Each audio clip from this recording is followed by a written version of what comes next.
இங்கே ஒரு ராகி குவியல் கல்லாக மாறிடுச்சாங்க. இதுக்கு பின்னாடி ஒரு குட்டி கதை சொல்கிறாங்க இங்கே இருக்கிற மக்கள். அது என்னன்னு நீங்களும் தெரிஞ்சுக்க வேண்டாமா? பக்தியில் சிறந்த ஒரு பெண்ணின் கதை இதுக்கு பின்னாடி இருக்கு. இந்த ஊர் பண்ணையாரின் மனைவி சுதர்மா மிகவும் தெய்வ நம்பிக்கை கொண்டவள். ஒரு நாள் அவள் வீட்டு வாசலில் 3 அந்தணர்கள் பிக்ஷை கேட்டு வந்தாங்க. அப்போ ராகி அறுவடை செய்து குவித்து வைத்திருந்ததால் அதையே அவர்களுக்கு கொடுத்தாள். அதை பார்த்த மாமியார் கோவப்பட்டு அதை திரும்ப வாங்க சொன்னாங்க. சுதர்மா அந்தணர்களுக்கு உதவாத இந்த ராகி எல்லாம் கல்லாக மாறட்டும்னு சாபம் விட்டாள். அந்த ராகி குவியலும் சிறிய குன்றாக மாறிவிட்டது. அந்த 3 அந்தணர்கள் அவர்களுடைய உண்மையான ரூபத்தை காட்டினார்கள். மேலும் இந்த இடத்திலேயே பக்தர்களுக்கு அனுகிரகம் செய்ய விரும்பி 3 பெரிய பாறை கற்களாக மாறிவிட்டனர். பக்திக்கு பெயர் போன இந்த இடத்தில் பக்தர்களிலேயே சிறந்த பக்தரான ஆஞ்சநேயருக்கு பிற்காலத்தில் இந்த குன்றின் மேல் கோவில் அமைத்தனர்.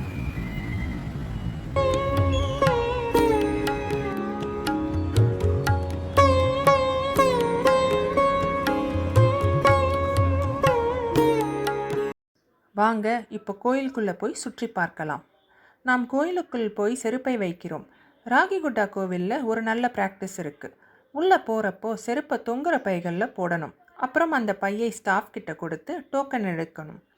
இது ரொம்ப க்ளீனான மெத்தட். ஸ்டாஃப் யாரோட செருப்பையும் கையில் தொட வேண்டியதில்லை. இந்த பாதை வழியாக தான் போகணும்.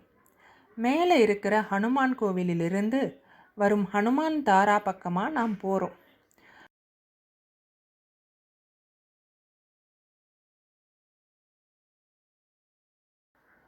முதல்ல நாம் குன்றின் அடிவாரத்தில் இருக்கும் பிரகாரங்களில் என்னென்ன சன்னதி இருக்குன்னு போய் பார்க்கலாம்.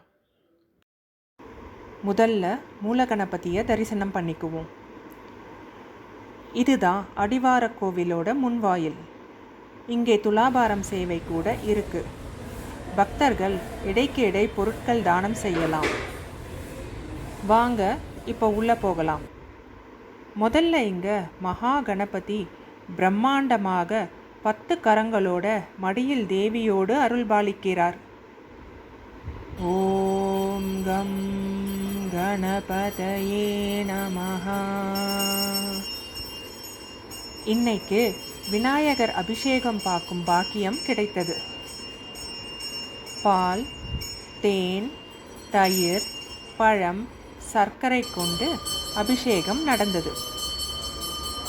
எல்லாரும் விநாயகரை தரிசனம் பண்ணிக்கோங்க.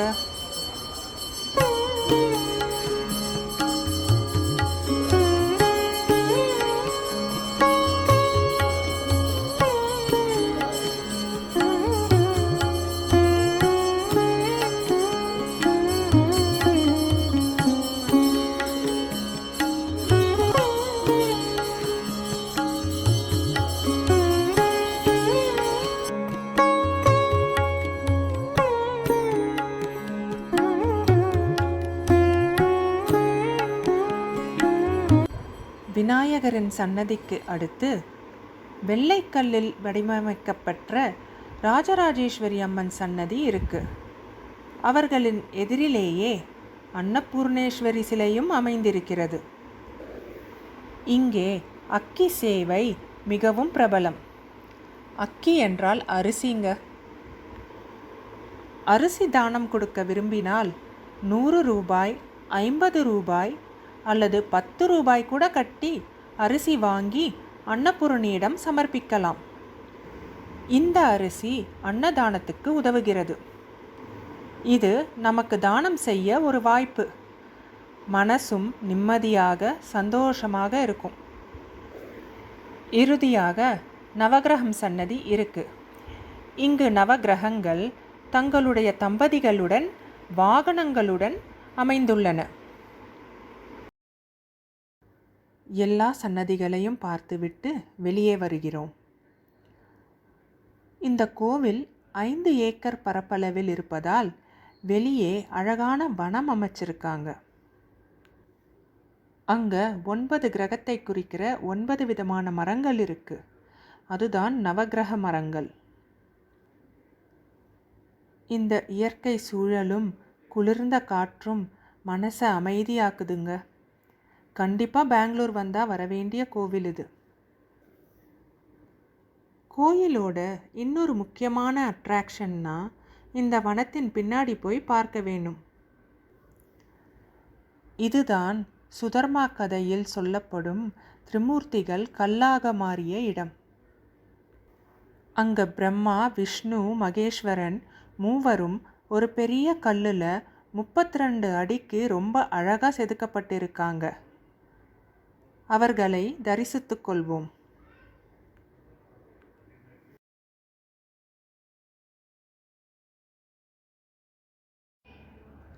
இப்போ இடது பக்கத்தில் படிக்கட்டுக்கள் தெரியுதா? அதுதான் குன்றின் மேலே இருக்கும் மூல சன்னதிக்கு செல்லும் வழி. சுமார் 80 படிகள் இருக்கும். ஆஞ்சநேயனின் கதையை கேட்டுக்கொண்டே படிகள் ஏறலாம் வாங்க.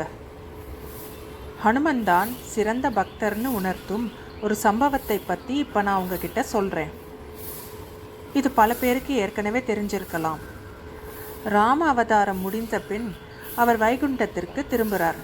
அப்போ அனுமனை பார்த்து, நீயும் என் கூட வா, நான் உனக்கு மோட்சம் தரேன்னு கூப்பிடுறார்.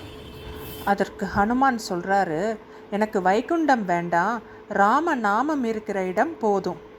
பூலோகத்தில் இன்னும் நிறைய பேர் ராமநாமம் சொல்கிறாங்க, நான் அவர்களோடு இருக்கணும்.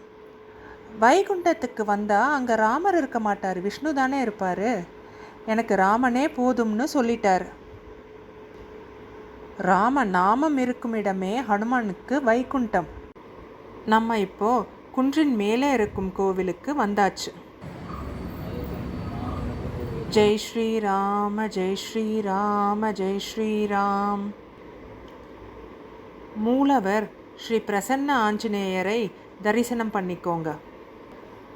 நம்ம மனதில் இருக்கும் வேண்டுதல்களை சொல்லி துளசி அல்லது வெற்றிலை மாலை சாத்தி அவரை பிரார்த்தனை செய்து கொள்வோம்.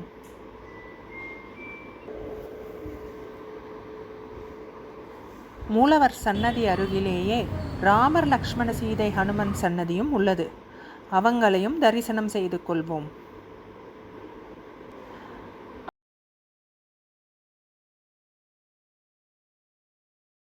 அருகிலேயே மரகத சிவன் சன்னதியும் உள்ளது. அதுவும் தரிசித்துக் கொள்வோம். சன்னதிகளை பிரதட்சணை செய்துவிட்டு கொஞ்ச நேரம் அமைதியாக உட்காரலாம்.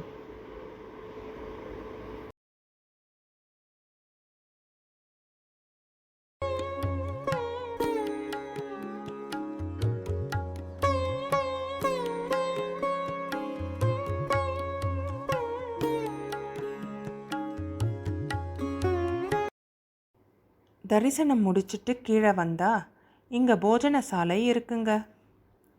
சனிக்கிழமைகளில் மத்தியானம் அன்னதானம் நடக்குது. அதுக்கு பக்கத்தில் கலை மண்டபமும் இருக்குது. அங்கே பல கலை நிகழ்ச்சிகள் நடக்குது. கோயிலின் பின்புறத்தில் இவங்க கோசாலையும் வச்சுருக்காங்க. இங்கே 30 மாடுகளை பராமரிக்கிறாங்க. இந்த மாடுகள் தரும் பால் கொண்டு தான் அவங்க அபிஷேகத்துக்கும் இவங்க நடத்தும் ஸ்கூல் பசங்களுக்கு பாலும் கொடுக்குறாங்க. இது நல்ல விஷயம் இல்லைங்களா?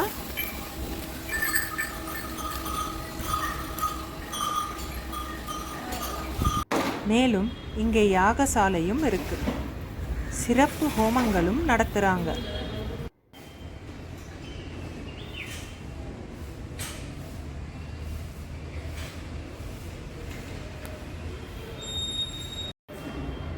ராகிகுட்டா கோவிலில் கிடைக்கும் சுவாமியோட ஸ்பெஷல் பிரசாதம் ரொம்ப பிரசித்தி. ரவா கேசரி மற்றும் புளியோதரை புதுசாக செய்து அன்போட எல்லா பக்தர்களுக்கும் கொடுக்குறாங்க. இந்த பிரசாதம் ரொம்ப சுவையாக இருப்பதோடு தரிசன அனுபவத்துக்கு ஒரு தனி இனிமையும் சேர்க்கும். மொத்தத்தில் பார்க்கும்போது இந்த கோவிலுக்கு போகிறது பக்தி, பாரம்பரியம், அமைதி எல்லாத்தையும் சேர்த்த ஒரு நல்ல அனுபவம். இன்று இந்த கோவிலுக்கு வர வாய்ப்பு கொடுத்த இறைவனுக்கு நன்றி சொல்லிக்கலாம். ஜெய் ஸ்ரீராம். இந்த வீடியோ உங்களுக்கு பிடித்திருந்தால் லைக், கமெண்ட் மற்றும் ஷேர் செய்யுங்கள். இதுவரை நீங்கள் சப்ஸ்கிரைப் செய்யவில்லை என்றால் உடனே சப்ஸ்கிரைப் செய்து கொள்ளவும். நன்றி, வணக்கம்.